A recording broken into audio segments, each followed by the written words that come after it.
Assalamualaikum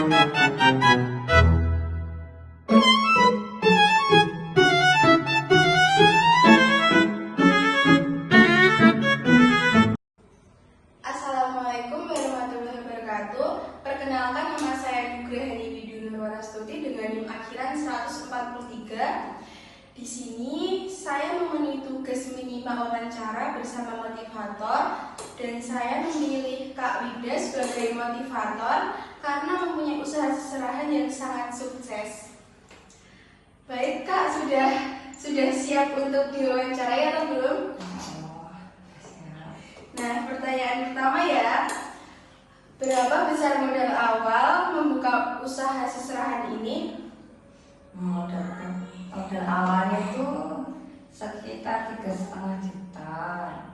Itu juga dibantu sama calon suami. Karena awalnya itu kami hanya iseng-iseng saat mau nikah, karena gabut, jadi lebih baik bikin seserahan sendiri, dan juga karena hobi juga sih ya.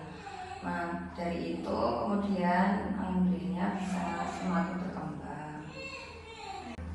Lalu pertanyaan yang kedua, apa alasan atau motivasi utama membuka usaha toko sewa seserahan?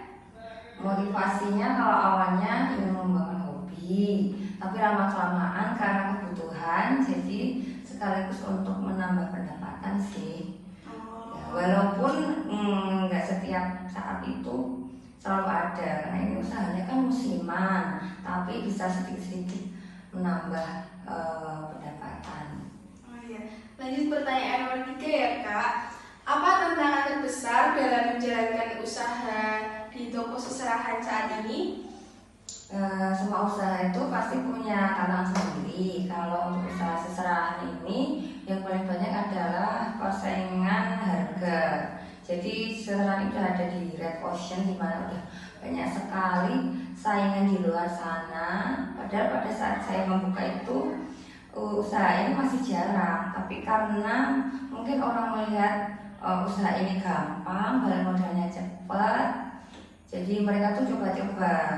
Walaupun sebenarnya nggak semudah itu juga, karena modalnya itu udah banyak. Kemudian kita harus menjaga barang klien dengan baik, tidak boleh rusak, dan itu pasti ada biaya tambahan kecil-kecil yang orang tidak lihat sebagai modal.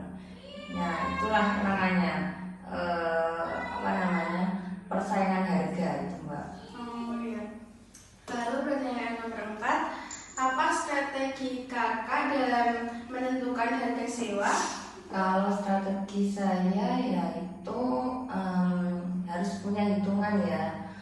Jadi modalnya berapa, kemudian tenaganya dihargai berapa.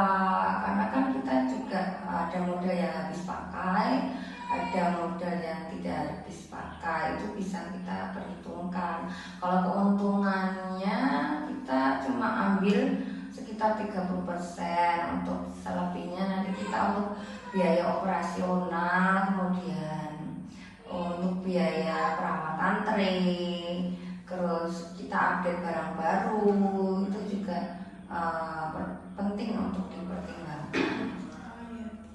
Lalu pertanyaan selanjutnya, bagaimana sistem penyimpanan dan perawatan seserahan agar tidak rusak? Kalau perawatannya itu setiap tray itu keluar, kita pasti ada QC ya. Jadi sebelum keluar kita QC apakah di situ misalnya traynya bentuknya kristal, kita periksa apakah ada kristalnya yang terlepas. Kalau misalnya terlepas, kita akan ganti yang baru. Kemudian untuk akriliknya juga kita rawat dengan cara dilap. Kalau misalnya mau berangkat itu dilap, kemudian kalau kembali juga dilap lagi. Terus setelah selesai dipakai harus disimpan dalam keadaan tertutup, tidak boleh terkena debu, karena akrilik itu gampang baret. Misalnya itu baret, nanti akan mengurangi estetika saat berada di venue pernikahan atau lamaran seperti fiber disimpannya harus di tempat yang kering, tidak boleh lembab, karena kalau lembab dia bisa berjamur. Dan juga harus rajin-rajin mengecek misalnya di situ ada ukiran, apabila ukirannya lepas nanti bisa kita perbaiki atau dibawa ke tukang servis. Jadi saat hantaran seseran itu keluar itu dalam kondisi yang paling baik. Oke Kak, lanjut pertanyaan ke nomor 7. Promosi seperti apa yang paling efektif menurut Kakak sendiri? Kalau promosi yang efektif itu kita harus menggandeng vendor ya. Jadi kita harus kerjasama dengan WO atau kerjasama dengan misalnya venue atau MUA. Karena kan sasaran itu kalau misalnya berdiri sendiri dia tuh bisa, hanya saja mantai itu lebih senang kalau mengambil yang paketan. Jadi tinggal mereka ambil harga yang paket dari WO dan dapat apa aja itu lebih selama ini yang kami alami itu yang paling efektif sih. Tapi kalau kita menyasar per personnya atau menyasar kelas ekonomi tertentu, kita nggak boleh banting harga karena kita harus branding. Salah satunya dengan kita harus konsisten untuk membuat postingan di sosial media, atau kita juga menggunakan peralatan yang bagus, kemudian pelayanannya juga bagus, terus kita memiliki gerai yang representatif. Jadi orang itu nggak ragu-ragu untuk mempercayakan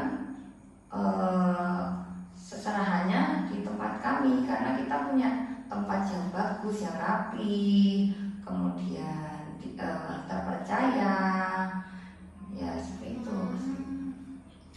Lalu yang selanjutnya, kesalahan apa yang pernah terjadi saat awal pengelolaan usaha?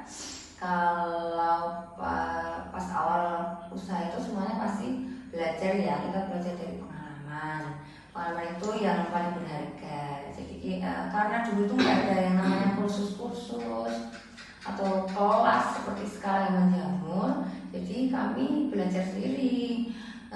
Yang kesalahan yang menurut saya merugikan itu saat ada orderan banyak, kemudian jadi kami pesen tray di tempat yang dia itu belum bisa memastikan ukurannya, tapi dia bisa memastikan barang itu sampai tepat waktu.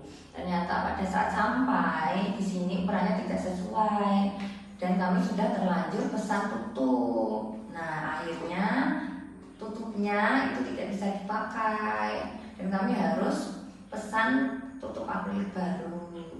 Itu kerugian yang sebenarnya ya nggak cuma kita buang-buang uang, tapi akriliknya juga akan sulit dijual kembali karena akrilik tidak bisa di packing dengan mudah. Misalnya ada yang tertarik, itu orang juga akan bingung gimana cara ngirimnya dan takut misalnya di jalan nanti rusak. Terus nanti kalau misalnya akrilik itu tidak dijual secara cepat, dia akan tutup akrilik itu bisa nempel. Jadi itu sia-sia sebenarnya tutupnya. Lalu pertanyaan yang terakhir, apa tips bagi pengusaha pemula yang ingin membuka toko seserahan? Sebenarnya semua usaha itu tidak ada yang mudah, perlu untuk melakukan tes pasar ya. Yang pertama itu yang satu itu ya tes pasar, apakah kira-kira di sekitar kalian itu sudah ada usaha tersebut. Terus kemudian mencermati gimana dia bekerja, apakah dia banding harga, terus kemudian bagaimana tipe seserahannya, apakah dia mewah atau sederhana atau seadanya. Nah dari tes pasar itu nanti kita bisa menentukan nih kira-kira kita mau main di sisi mana. Kalau misalnya kita main di sisi menengah ke atas, nah itu tadi kita mainnya di properti yang bagus, pelayanan yang bagus. Tapi kalau kita berada mau milih yang kelas menengah atau menengah ke bawah, kita bisa seadanya aja. Tapi akan apabila kita main di kelas menengah ke bawah akan kita harus siap untuk berlelah-lelah karena nggak bisa mematok harga yang pantas dengan usaha kita yang udah dikeluarkan, karena mereka kan juga pengennya yang murah meriah. Nah, kalau misalnya di kelas menengah ke atas kita bisa lebih memantaskan harga seperti itu. Baik, seperti itu ya Kak. Baik, terima kasih sudah mau diwawancarai. Sekian wawancara dari kami, kurang lebihnya mohon maaf. Wassalamualaikum warahmatullahi wabarakatuh.